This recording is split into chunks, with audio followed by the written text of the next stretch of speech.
JBS presents exclusive television coverage of the Jerusalem Post Conference from the Marriott Marquis Hotel in New York City.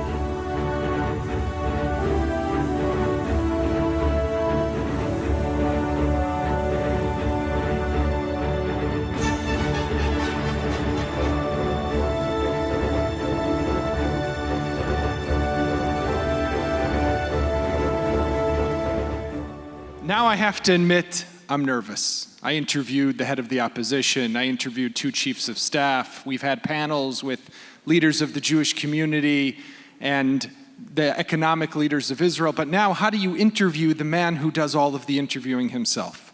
I'd now like to call on our special guest of the day. You know him from his many years behind a mic and a television and a camera. Ladies and gentlemen, please join me in welcoming famous TV and radio host Larry King, this year's recipient of the Jerusalem Post Lifetime Achievement Award.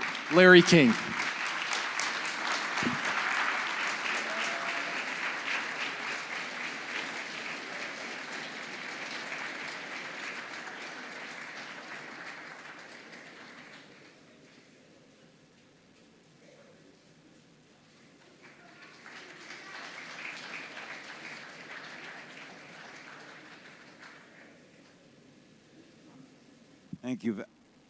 Thank you very much. I'm very honored.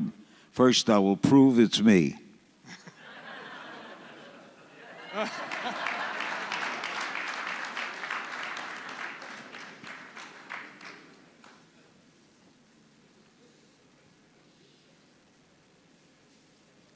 So now that we know it's you with the suspenders, we can get started. Thank you. Thanks so much for being here. It's really an honor. It's my honor to be here. You're now celebrating 60 years of broadcasting. Just the beginning, right? Well, I tell you, I can't believe that I've been 60 years on the air. I can't believe I'm 83 years old. I can't believe I'm still here. My father died of a heart attack when he was 46, and I was almost 10, and I thought I would die at 46. At 53, I had a heart attack, and later I had heart surgery. I've had diabetes. I've had all these things, but I keep on going. I think it's because I never lose my energy for what I do, and I love what I do. And if you love what you do, it's easy to keep going. So I don't even think I don't call it work. I don't go to work. You know, the last time I worked, I was a delivery boy for United Parcel Service. What United Parcel Service started as a delivery service for New York City department stores. We delivered for Macy's and Gimbels and Hearns and Saks. And I was an assistant on the truck. And from there, I went down to Miami, broke into radio, and that's the last time I worked, carrying packages. Because what I do is ask questions for a living. What a way to make a living, to meet all the people. I've interviewed every prime minister of Israel except Ben-Gurion. All the others you've interviewed. Someone asked me, who would you like to have interviewed that you missed? And I missed Fidel Castro.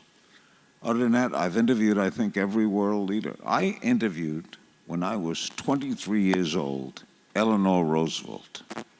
Eleanor Roosevelt. When I told that to Hillary Clinton, she nearly fainted because she channels Eleanor Roosevelt. She believes she talks to Eleanor Roosevelt. I don't talk to Eleanor Roosevelt, but I interviewed her. So if you've interviewed all the Israeli prime ministers, besides for Ben-Gurion, who's your favorite? Well, I had a great deal of admiration for Yitzhak Rabin. When I was in Israel, I went with him as he campaigned. And he told me something I never forgot. I asked him, how could he, who fought so gamely for Israel, become so passionate about getting together with his enemies? And he said, no one hates war more than a warrior.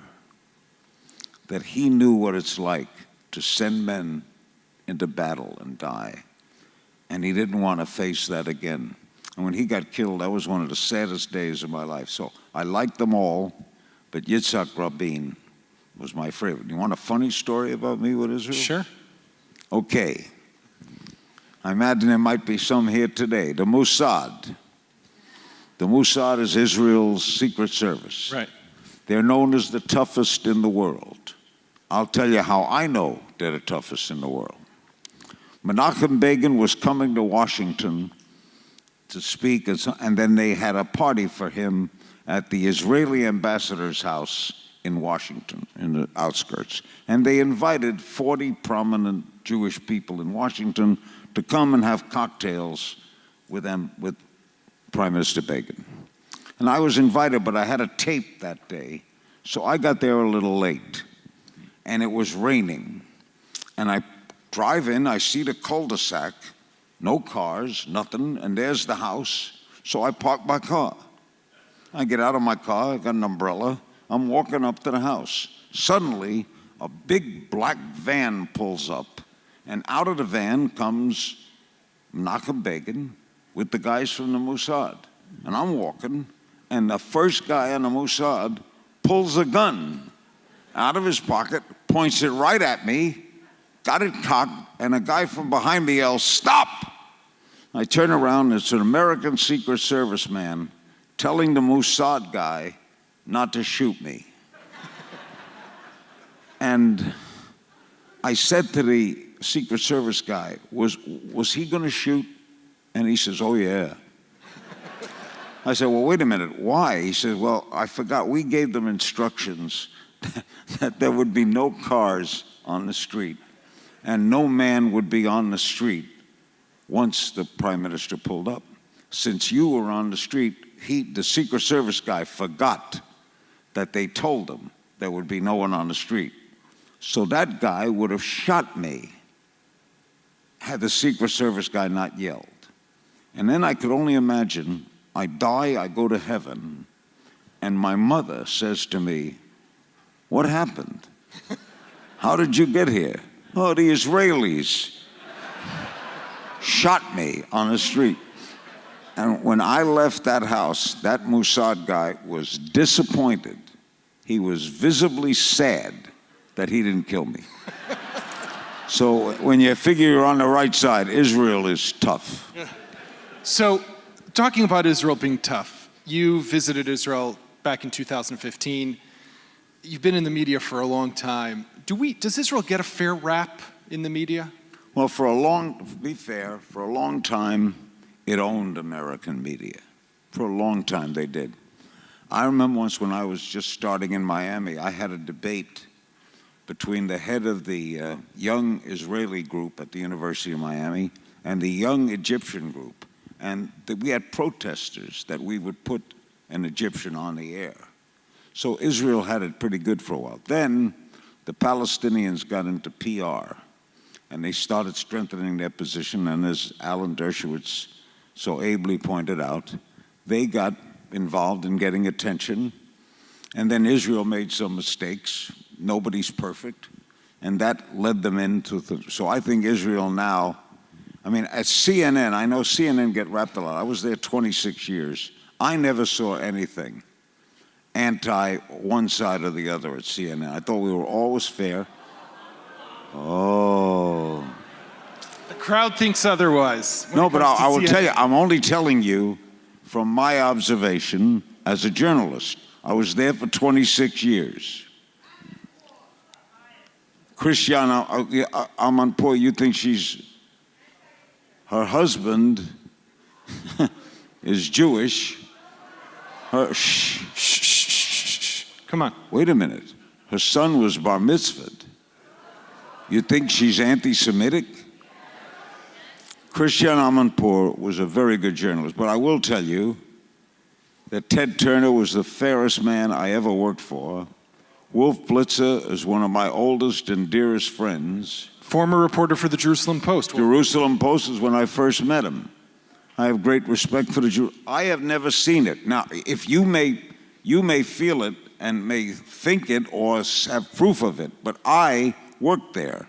I have never seen or experienced a anti-Israel or a pro-Israel. I experienced what I thought were people trying to be fair and objective, which is all I ask. All I've ever done as an interviewer is I never brought opinions. I left my ego at the door. I never used the word I. The guest was the thing that counted. No one ever told me who was on or who could not be on. I never had a lawsuit. I never had anyone accuse me of being anti-Israel or violently pro. I'm personally pro-Israel. I'm Jewish. Jerusalem's my favorite city in the world. But I learned a lot from asking questions. And I asked Putin. I've interviewed him twice. I asked him, when he was at the head of the CIA, where was his favorite place to vacation? Where do KGB guys vacation? His favorite was Jerusalem. Uh-huh. He went to Jerusalem on vacation. Now, that's a shock. You ask good questions, you learn things, it's an answer. Let me ask you, though, with this Jewish background and this affinity for Israel, how did that play into this role of being the ultimate interviewer? Do you think that Jewish identity is part of what brought you to this? Mentioned, I had to interview Ahmadinejad, and that was tough because he said to me, first, I went to the Iranian consulate for lunch to set up this interview. And at the Iranian consulate in Washington were Marc Chagall paintings. There were like 5 of them. And the guy from Iran is telling me, "Any beautiful paintings?" And I said to him, he was Jewish. And the guy go, "What?" That was a great moment for me. I'm sure they might have taken him down. But so Ahmadinejad, I'm interviewing, he was very, obviously he knew his way around cameras. And so then he said to me, if there was a Holocaust, why wasn't the state of Israel given to put in Poland or in Germany, where the crime occurred? The crime didn't occur in the Middle East. Why was Israel given that portion? Why didn't they take half of Poland and make that Israel? And I said, hold it. Did you say if there was a Holocaust? And he said, yeah. I said, are you denying that? And we got off into a tangent. And it's the only time I think I've ever interviewed with someone where I lost my composure. And it was very hard, especially with 25 Iranians standing all around, and I'm a Jewish guy sitting there with a guy and I'm arguing with him. But that was the only time. I always tried to put myself in the guest's shoes. Like, nobody thinks they're evil. Nobody combs their hair in the morning and says, boy, I'm a terrible person. I'm an evil person. So I try to learn what makes people think. Why do people act the way they act? Someone asked me, if you had interviewed Osama bin Laden, what would be your first question? Well, it wouldn't be, why did you bomb 3,000 people in 2001? My first question would have been, you were part of the richest family in Saudi Arabia. Why'd you leave? Now, I'm going to learn then what motivated him to be what he became, since he didn't say, I'm terrible. Now, I know if I lived with one of the richest families, I wouldn't leave. I'm Jewish. Stay. But that's what motivates me, is to try to learn why I consider someone evil. They don't consider themselves evil, so let's find out why they are the way they are. You told the Jerusalem Post, where you did an interview, David Brin, the managing editor. Hold on. What did she say? She's asking if you would have interviewed Adolf Hitler. Well, Hitler. Well, obviously, I would have asked him, why didn't you stay being a painter? You weren't a bad painter. Why did you give up painting? What is it about the Jewish people that causes you to have such hate? You know, we're on this planet for such a short amount of time. We're a blip. If you lived over 80, you had a pretty good life. You're a blip in eternity. Why would you hate someone because they're black or white or Arab or Jewish or Muslim or Catholic? Why, Adolf? So what have you learned from interviewing Ahmadinejad and others who have this hatred? What I've learned is I have no understanding of hate. I was raised in Bensonhurst, Brooklyn, New York, to not have anything to I never used the N-word. I never hated anyone or disliked them because of what their color was. And I've never, in all the years I've been interviewing, I still don't understand why do people kill each other? Why? Give me one good reason for war. I get a good idea. Let's go and shoot that guy because he lives over there and I want his house. Why? I want to ask you about your good friend, Donald Trump, who you admitted that you didn't vote for him. Oh, I know Donald for 35 years. I've been with him at Super Bowls. I've been with him through his 3 marriages. I traveled with him, had dinner with him. He took my wife to dinner when I had a heart procedure done in New York. He's always been very nice to me. But as Alan Dershowitz said, he is unpredictable. And while that can be good, it can be bad because I don't think Donald Trump has a true political philosophy. In other words, 10 years ago, he was for a single-payer health system, similar to Britain and Canada. That's what he favored. He says, why not tax everybody and provide health care? It was simple to him. And now he come up with a health care plan, this new plan. I can't believe this plan. Older people will have to pay more. He thinks that if you have pre-existing conditions, you're covered. You're not covered. They could take it away from you. I don't think he could explain this new health bill they just passed. Could Donald Trump go on television for an hour and explain this health bill? So if you could interview him today, now that he's president, 100 days into his presidency. Well, he used to call me when he was running. I had great conversations with him. He'd call up and say, do you believe this? I'm ahead in the polls. I don't think he believed it. Do you believe this? No, I told him I couldn't vote for him because, like, for example, Donald Trump is in bed with the Christian evangelicals. Come on. Come on. The evangelicals? The evangelicals, I know them all. I've interviewed them hundreds of times. Do you know why they're pro-Israel?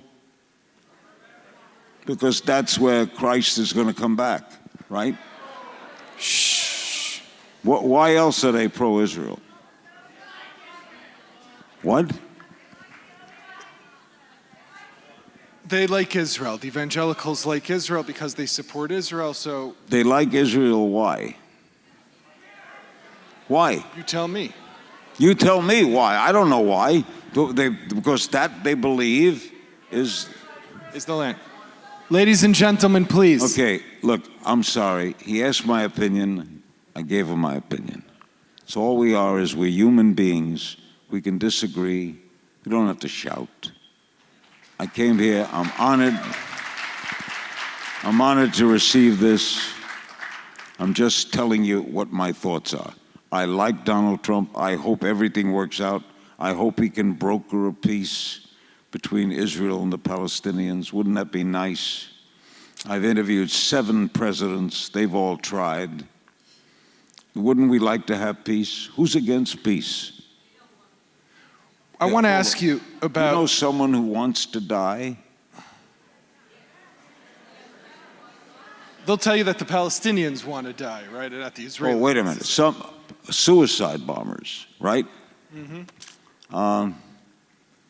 One of the great heroes in World War II for America was Colin P. Kelly. Colin P. Kelly was the captain of a bombardier ship. He had 12 people on the plane. They were flying over a Japanese aircraft carrier. Colin P. Kelly ordered every one of his crew to bail out and took the plane and crashed it into the aircraft carrier and killed himself. We have awards in his honor. His children went to West Point. He was a suicide bomber. Was he crazy? So what I try to think is, why would people give up their own lives? I mean, that's crazy, and we have to fight that. I'm not saying it's justified. It's not justified. It's just if you're the parent of a suicide bomber, are you happy? No, I don't think. Say yes. Yes. I want to. In our okay. The last question. I don't want my child to die. When did this get controversial? We're all in this. I'm Jewish. Larry, finally, when you look at Israel, you look at the challenges it faces, and you see how divisive some of the issues are here. Look at how the crowd responds to every word that you have to say. That means they really care about you, and they really respect what you're saying. But what advice would you have for Israel today? You mentioned the PR war. You mentioned the challenges. What advice would you have for Netanyahu? Well, I know Netanyahu forever. My first visit to Israel, he drove me to the airport. He was out of office. We had dinner, and he drove me El Al. El Al is one of my favorite airlines. What would I say to Israel? Stay firm, stay strong, negotiate. Peace is better than war. Killing is better than not killing. Try to get together. You're not going to be, look, try hard to work with your adversaries. Why is that bad? I mean, I just said, try to work with people whose opinions are not the same as yours, which is, I was raised as a Jew to respect that. Respect other people. I have great faith in the state of Israel. I think it, as Alan Dershowitz so eloquently said, no nation has done more in the area of rights of other people than the state of Israel. It's incredible in the area of growth and of new companies, in the area of pharmaceuticals. They're incredible. They're right with Silicon Valley. They may be ahead of Silicon Valley. I've seen some inventions here today that are incredible. Look at the genius. Here's what kills me about the Holocaust, and this is what comes in the heart of a Jew. Imagine if those 6 million people had lived. We'd have had a cure for cancer. We'd have had incredible music written. We'd had philosophers and scientists and doctors and lawyers. Imagine what that destroyed, that DNA took away. So I bleed Jewish. I am 100% Jewish. I'm not religious. I don't think there's a God looking down on me. But boy, am I Jewish. And if you find that God, what would you ask him? The one question. The one question I would ask God. Yeah. Okay. Let's hear it. Tuesday night, my guest is God. First, if Monica Lewinsky wants to come on, we'll bump God. No, God. My first question to God will be, did you have a son? Ladies and gentlemen, Larry King. Thank you. We hope you've enjoyed JBS's exclusive television coverage of the Jerusalem Post Conference from the Marriott Marquis Hotel in New York City. And we hope you'll stay right here on JBS for more of the best Jewish programming from all over the world. JBS, expanding Jewish understanding, celebrating all things Jewish.